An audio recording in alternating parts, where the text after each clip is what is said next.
Good afternoon. It is Monday, February 8th, 2021.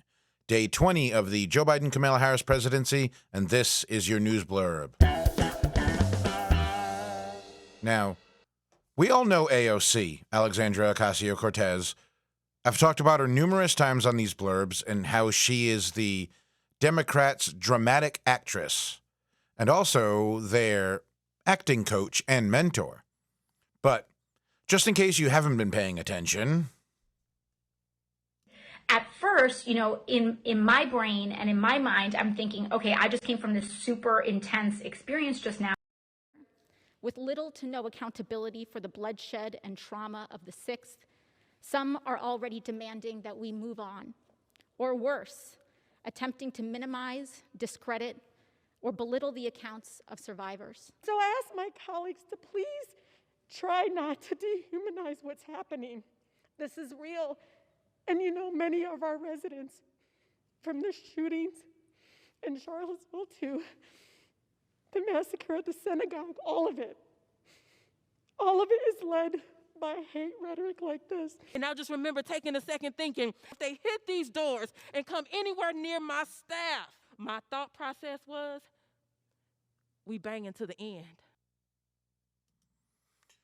now, just in case you haven't watched the full clip of AOC's Oscar-winning performance describing her harrowing encounter with the protests and especially the D.C. police, I recommend you find it. It's everywhere. I've played it in previous episodes of the news blurbs, so do yourself a favor and find it, at least just for some degree of comedic value.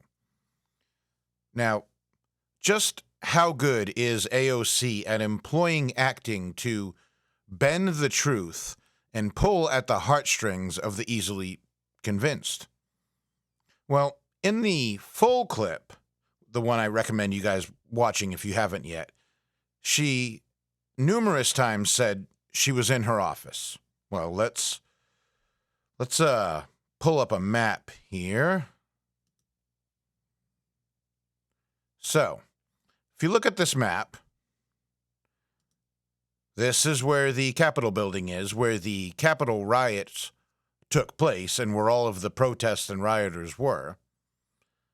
And then down here on the bottom of the map, that is where AOC's offices are, in the Cannon House office building. Not necessarily right at the Capitol, not even on the Capitol lawn, not even really next door to the Capitol that much. So, let me get one thing straight. At no point was AOC ever in danger. Rioters never breached or attempted to breach the Cannon office building. There were reports of a suspicious package in that building, and D.C. police was told to get the occupants of those offices out of there. That's it. That was what the police officer that she describes in the full video was doing.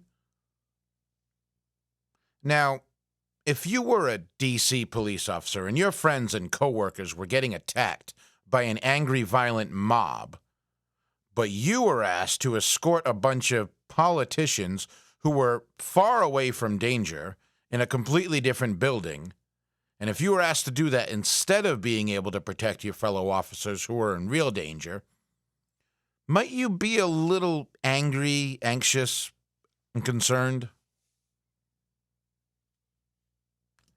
I know I would be. Ladies and gentlemen, this woman is a good actress, but she is not telling the truth. She is not being sincere, and she deserves no empathy for that situation. She was never in any danger. She overreacted towards this police officer, and that's plain and simple. The rioters were never after her. They never even got close to her building. Her pleas and cries over this whole incident deserve no attention whatsoever, as in there is no honesty or there is no actual experience behind them. All I would ask is that AOC, at some point in time in her career, should maybe get over herself, at least a little bit.